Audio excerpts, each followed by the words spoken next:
우리는 지금 여호수아서를 생각하고 있지요. 여호수아서는 모세가 죽고 난 다음 모든 이스라엘 민족을 가나안으로 인도할 전체 모든 영적인 모든 대권이 권세가 여호수아에게 위임이 되지요. 여호수아가 이제 중심이 되어서 창세기 3장 15절 메시아 그리스도 오실 땅을 이제 정복하는 모든 과정이 여호수아서에 기록이 되어 있습니다. 왜냐하면 그 땅이 정복돼야만이 하나님의 약속대로 언약대로 창세기 3장 15절 주인공 그리스도께서 가나안 땅에 오시는 거예요. 하나님의 절대 계획입니다. 어떤 일이든 이루어지는 거예요. 그런데 그 정복 과정을 자세히 살펴보면 이제 가나안 전체 땅을 놓고 가장 중앙을 먼저 여리고를 정복하죠. 그 남북이 나누어지잖아요. 남쪽을 정복하고 북쪽을 정복하는데 각 중요한 거점들, 중요한 도시들을 먼저 정복을 해요. 그리고 이제 땅을 분배할 때 지난번 생각했죠. 유다 지파가 제일 먼저 분배를 받습니다. 유다 지파의 대표로 갈렙이 나왔지 않습니까?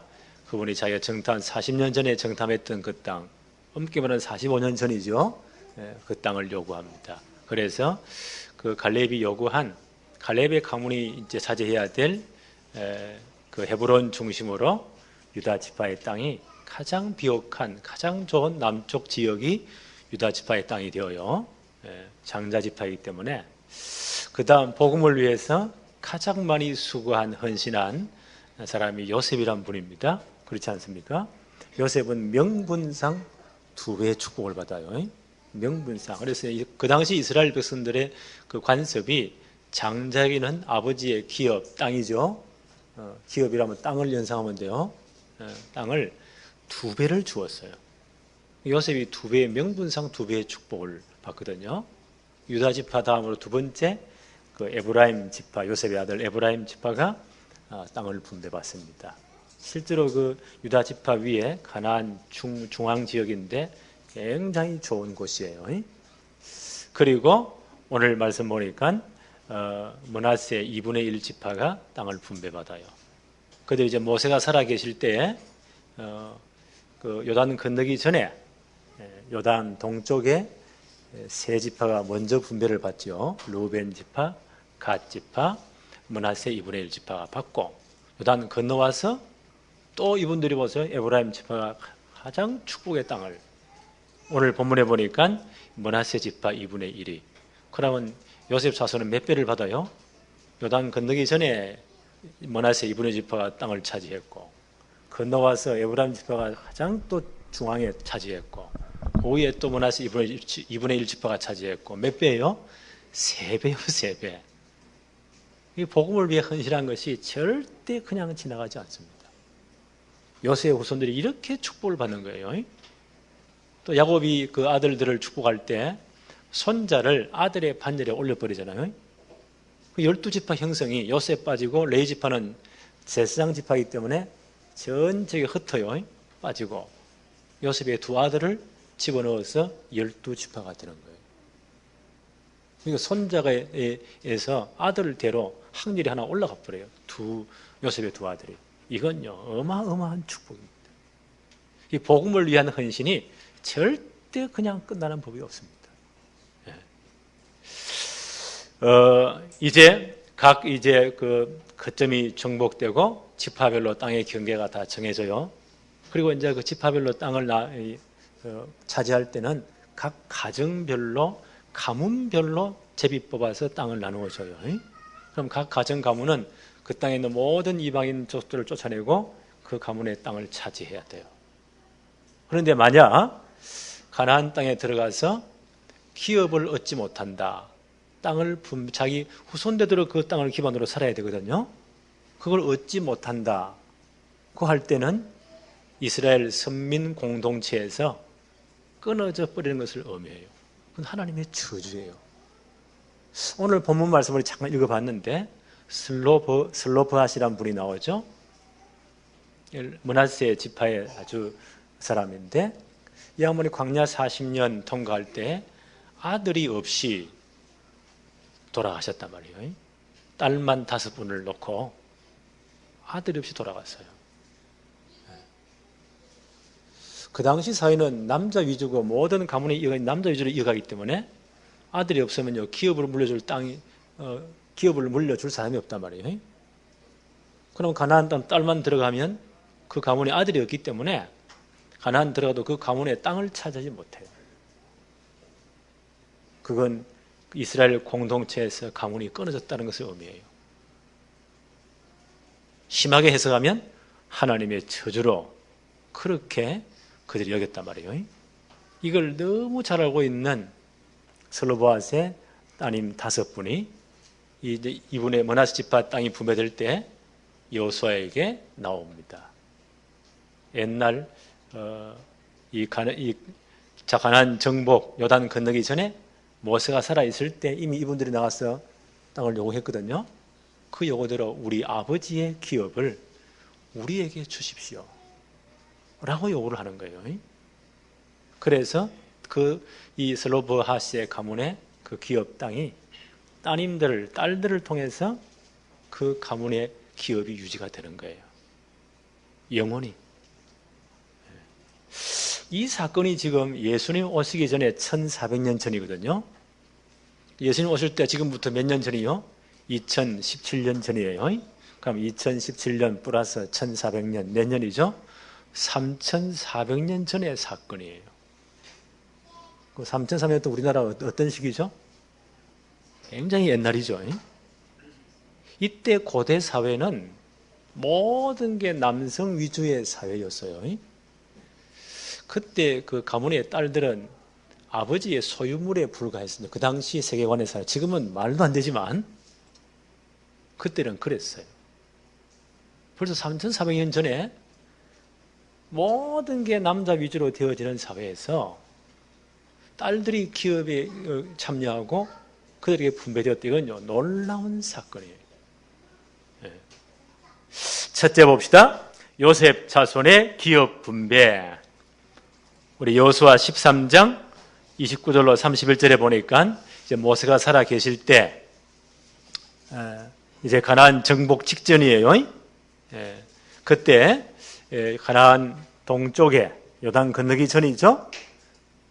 그때 르우벤 지파 그리고 갓 지파 므낫세 2분의 1 지파에게 요단 건너기 전에 동쪽 땅이 분배가 되었어요. 그리고 요단 이제 건너와서 우리가 지금 생각하고 있는 여호수아 16장, 17장은 요셉의 자손 에브라임 지파 므낫세 남은 2분의 1 지파에게 땅이 분배되는 겁니다. 아까도 말씀드렸죠. 에브라임 지파는 가나안 중부 지역 가장 좋은 땅을 차지해요. 바로 그 위에 므낫세 2분의 1 나머지 2분의 1 지파가 땅을 지금 차지하는 중이에요. 명분상 장자의 축복을 받은 요셉은 땅만 해도요 3배를 받습니다. 우리가 왜 우리 세대의 복음을 위해 헌신하고 이렇게 많이 심어야 됩니까? 우리 후대들이 복을 받는 거예요. 그래서 우리가 헌신하는 겁니다. 두 번째 봅시다. 슬로보아 딸들의 기업 요청. 여호수아 17장 오늘 3절 4절 한번 볼까요? 헤벨의 아들 길르앗의 손자 마길의 정손 므낫세의 현손 슬로브핫은 아들이 없고 아마 광야 40년 지나면서 아들을 낳지 못하고 이분이 돌아가십니다.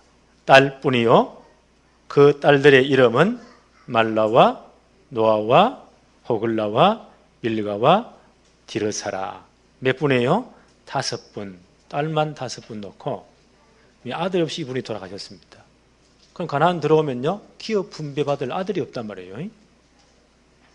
그 기업을 분배 못 받으면 이 가문의 땅은 영원히 다른 사람에게 갚버리고 이 가문은 여호와의 공동체에서 끊어짐을 당하는 그런 창피를 당하는 거예요.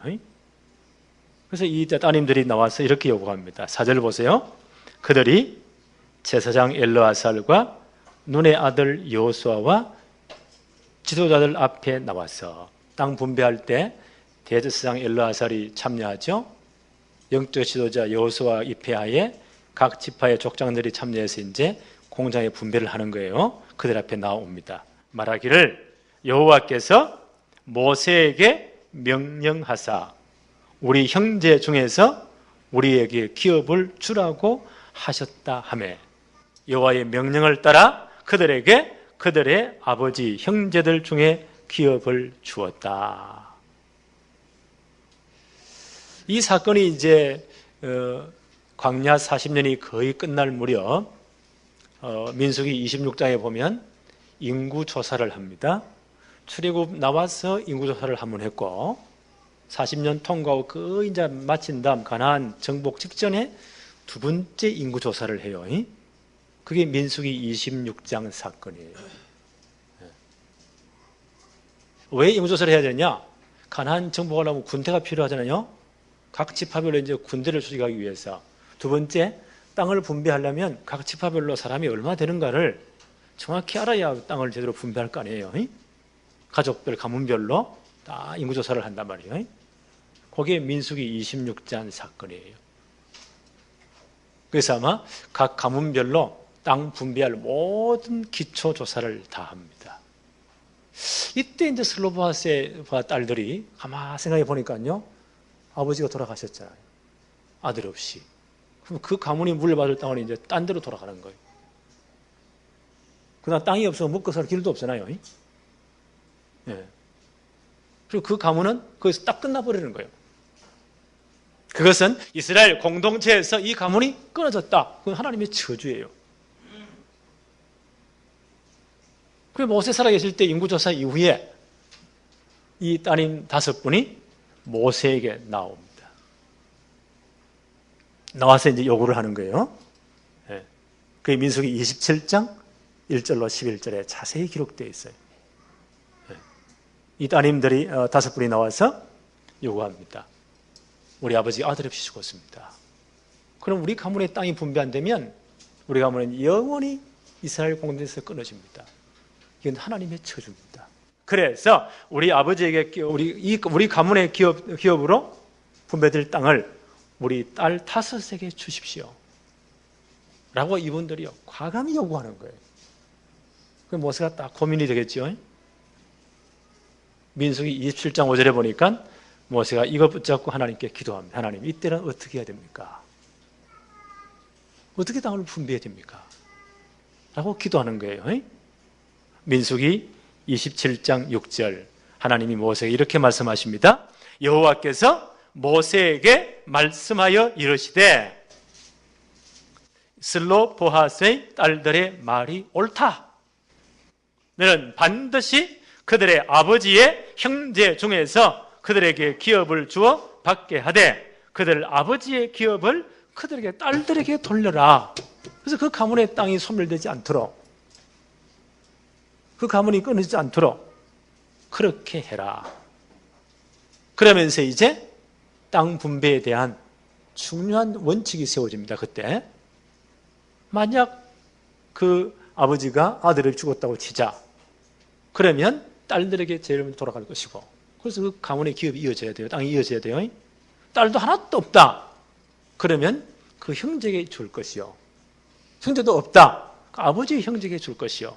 그것도 없다. 가장 가까운 친족에게 땅이 분배되어서 그 가문의 기업이 소멸되지 않도록 그렇게 해라.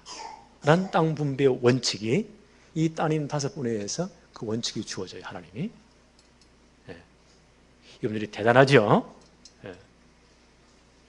그래서 민수기 36장이 마지막 장인데 그때 이런 하나의 조건이 나와요. 그런데 그 딸들은, 아버지의 기업을 받은 딸들은 다른 지파에게 시집가지 말아라. 시집가면 남편의 소유가 되기 때문에, 그럼 그 땅은 다른 지파에 넘어가기 때문에 반드시 므낫세 지파 안에서 결혼을 해야 된다. 그래서 그 가문의 땅이 계속 유지되도록 그렇게 해라. 라는 법이 이 5분 따님 때문에 제정이 되어집니다. 모세가 살아계실 때, 그때 이제 요 사실을 기억하고 이제 므낫세 지파가 땅을 분배받지 않습니까? 가나안 들어와서 그때 이분들이 와서 요구하는 거예요. 그때 모세가 이렇게 말씀하지 않았습니까? 그 약속대로 우리에게 땅을 분배해 주십시오. 아버지의 땅을. 이 따님 5분이 그 땅을 차지하게 돼요. 예. 자, 6절 한번 볼까요? 여호수아 17장 6절. 므낫세의 여자 자손들이, 그 당시 모든 남자 위주이기 때문에 자손이라면 남자를 의미해요. 그 계보가 그래 이어진단 말이에요. 근데 성경은 뭐라고 썼나요? 므낫세의 여자 자손들이, 그 남자 자손들 중에서 기업을 받은 까닭이었으며.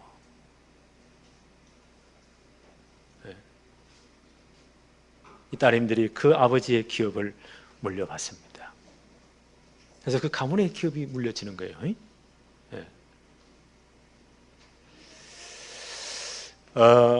저는 이걸 보면서요, 벌써 이게 3,400년 전에 쓰여진 사건인데, 일어난 사건인데, 성경은 남녀를 구별합니까? 하지 않아요. 똑같은 인격, 역할만 다르지 똑같은 인격체예요.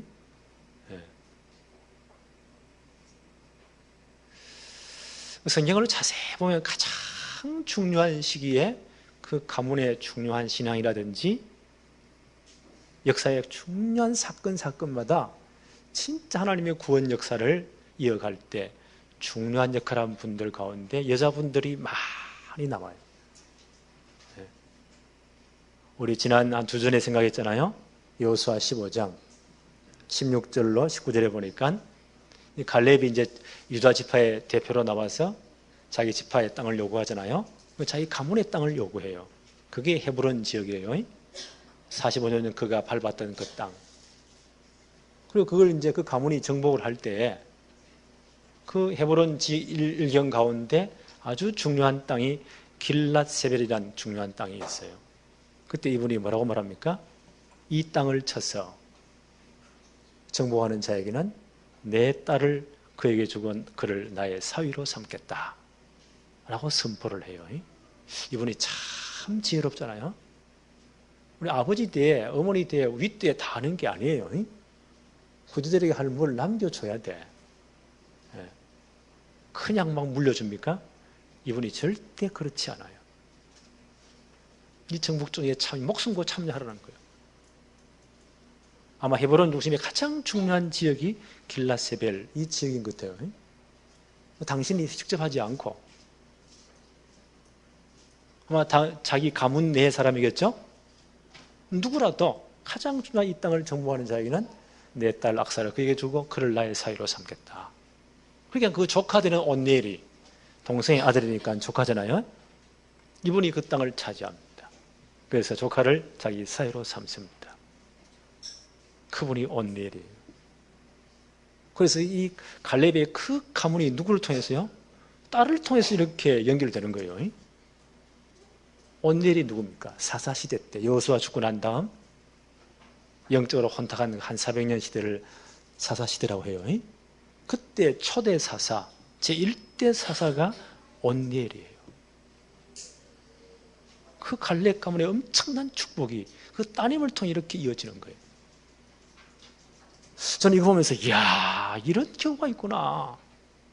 역사의 가장 중요한 시기에 믿음의 딸을 통해서 그 갈렙 가문의 그 전통이 믿음이 그 엄청난 언약이 연결되는 거예요. 그래서 이 교회는 여자분들의 믿음이 굉장히 중요하구나. 믿음의 딸들이 굉장히 중요하구나. 저는 그걸 배웠어요. 오늘 본문 말씀 므낫세 지파 2분의 1이 가나안 들어서 땅을 차지할 때 슬로브하스의 딸들입니다. 이 5분이 보세요. 가나안 들어오기 전에 모세에게 이미 확정했잖아요. 이 따님 5분 때문에 그 당시 가나안 들어 땅 분배 모든 원칙이 그때 세워지는 거예요. 큰 공헌을 했죠. 그 자기 지파 땅을 차지할 때 그 언약을 붙잡고 여호수아에 나와서 그때 약속대로 우리 가문의 땅을, 우리 아버지의 땅을 딸들에게 분배해 주십시오. 그대로 그게 분배되는 거예요. 17장 6절을 다시 한번 읽어볼까요? 므낫세의 여자 자손들이 그의 남자 자손들 중에서 기업은 받은 까닭이 이 때문이다. 므낫세 지파 슬로바스의 딸들이 5명 딸들이 보세요. 아버지의 기업을 영원히 보존합니다. 왜요? 그 가나안 땅이 어떤 땅이에요? 앞으로 장차 그리스도, 창세기 3장 15절 주인공 메시아 오실 땅이에요. 그 땅을 잘 보존해야 돼요. 그 아버지의 기업을 잘 보존해야 돼요. 이 딸인 5분이 이 요구를 합니다. 그 딸인들에 의해서 슬로보아스의 그 기업이 계속 보존되고, 나는 이 가문은 진짜 복음의 명문 가문이 되었다고 생각합니다. 딸들의 믿음이 이렇게 중요한 거예요. 또 성경을 잘 보면요, 이스라엘이 가장 위기 때 70년 포로로 잡혀갔지 않습니까? 바벨론에. 바벨론 뭐하고 메데파사, 페르시아 제국이 들었을 때도요, 여전히 그들은 포로로 잡혀 있었어요. 1차 포로 기간 하고 나서 2차 포로 기간 때 꽤 시간이 많이 있습니다. 그때 페르시아 제국의 수도인 수상궁에 일어난 중요한 사건입니다. 이 하만이라는 자가 아말렉 족속의 후손이에요. 아말렉 족속이 어떤 족속이에요? 출애굽하자마자 이스라엘을 공격해서 다 죽이려고 한 족속이에요. 그때 여호수아가 대표로 나가 싸울 때 모세 기도하는 손이 올라갈 때 이스라엘이 이기고, 모세 기도하는 손이 피곤에 내려오면 아말렉이 이기고, 그래서 어떻게 했나요? 아론과 우리 옆에서 모세를 돌에 앉히고 해가 지도록 기도하는 손이 내려오지 않도록 도왔잖아요. 그래서 이스라엘이 큰 승리를 합니다. 바로 그것이 여호와 니시예요. 여호와는 우리의 승리의 깃발이다. 그때 하나님 뭐라고 말씀하십니까? 내가 아말렉과 더불어 대대로 싸우겠다. 그 아말렉 후손이 하만이라는 사람입니다. 이 양반이 사단의 대리자로 나서는 거예요. 그래서 그 페르시아 제국 안에 있는 전체 유다인들을 싹 다 죽이려고, 아니, 날짜를 딱 놓은 거예요. 몇 달 후에는 그 엄청난 페르시아 제국, 그때 이 가나안 땅 다 그 페르시아 제국 안에 속한 거예요. 모든 유대인들을 목을 끊어 다 죽이고, 남녀노소 어린아이 어른할 것 없이 다 죽이고 재산을 다 몰수해라. 악한 법을 세웁니다. 왕의 도장을 찍었다니까. 다 죽는 거예요. 그때 누가 나섭니까? 그때를 위해 예비한 인물이 에스더입니다. 모르드게는 그를 기른, 에스더는 고아 출신이에요. 어릴 때 부모님이 돌아가시고 나니까 사촌 오빠하고는 굉장히 나이 차이가 많은가 봐요. 다 포로로 잡혀간 2세, 3세들이에요. 그 모르드게가 딸같이 길렀잖아요. 아수르 왕의 왕비를 구할 때 간택이 되었는데 유다인임을 말하지 말아라. 중간 하나님의 기회가 있으니까 유대인들이 다 죽게 되었습니다. 그때 모르드게가 통보합니다. 이런 일이 있어서 우리 민족이 다 죽게 되었다. 하나님 이때를 너를 준비했잖아요. 아수르 왕에게 나가서 진짜 이 일을 고하고 우리 민족을 구할 사람 너밖에 없다. 네가 이때를 위해 헌신해라. 근데 이 양반이 기가 막힌 말을 해요. 하나님은 반드시 우리 민족을 구할 것인데 너가 나서지 않으면 우리는 다 죽는다가 아니고 하나님은 다른 방도를 통해서 우리 민족을 구원할 것이다. 왜요? 그래야 그리스도 메시아 계보가 이어지니까. 만약 이때 너가 이 일에 헌신하지 않는다면 너와 네 아비 집은 멸망할 줄 알아라. 그때 에스더가 뭐라고 말이죠?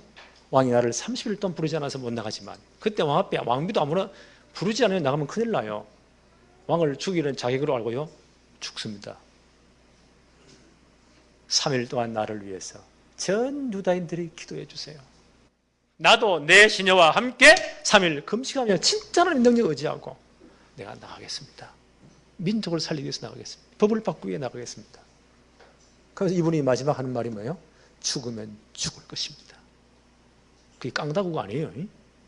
진짜 신앙의 고백. 그 믿음의 딸 하나 때문에 전 유다인들이 다 살아나잖아요. 하나님 에스더에게 얼마나 정확한 지혜를 줬습니까? 그 하만이 완전 역전되도록 모르드게를 다루고 유대인을 다 죽이려고 계획 세우고요, 그 하만이 자기 집 앞에 세운 25m 넘는 나무를 세워놓고 이제는 모르드게를 목을 베었다 그거 달라고. 그 나무에 누가 달렸죠? 하만이. 그 엄청난 제국의 총리의 자리에 누가 올라가죠? 모르드게가. 유다 백성이 다 살아나는 거예요. 이런 결정적인 시기에 진짜 헌신한 사람이 바로 여자분들입니다. 믿음의 딸들입니다. 느낀 거 없으세요? 그래서 어머니의 신앙이 중요한 거예요. 믿음의 딸들의 신앙이 중요한 거예요. 나는 많이 기도합니다. 우리 교회 모든 여자 성도인 우리 어머니들을 위해서, 우리 믿음의 딸들을 위해서 진짜 기도합니다. 남편이 좀 멍해도요, 진짜 부인이 믿음으로 셔뿌리면 언젠가는 그 가문이 살아난다니까요. 우리 주위에 많이 보잖아요. 그 아들들의 신앙, 후손들의 신앙이, 딸들의 신앙이 어떻게 해요? 그 어머니의 신앙이 제대로 되어버리면 다 살아난다니까요.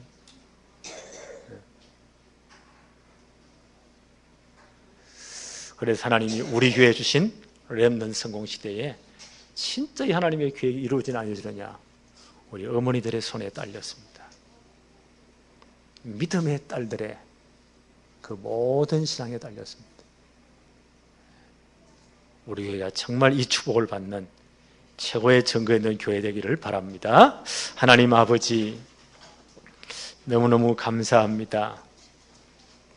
오늘 3,400년 전의 사건이지만 믿음의 딸들의 그 신앙 고백과 그들의 헌신이 얼마나 중요한지를, 한 가문을 세우며 시대와 민족 살릴 중요한 역사들이 이 작은 여자분들을 통해서, 믿음의 딸들을 통해서 진행되는 역사를 보았습니다. 우리 교회를 축복해 주옵시고 우리 모든 어머니들을 축복해 주옵시며 우리 모든 믿음의 딸들을 하나님이 축복해 주옵소서. 그래서 우리 교회에 천명을 주신 렘넌트 성공시대를 반드시 만들 수 있도록 하나님이 복을 내려 주옵소서. 예수님의 이름으로 기도합니다. 아멘.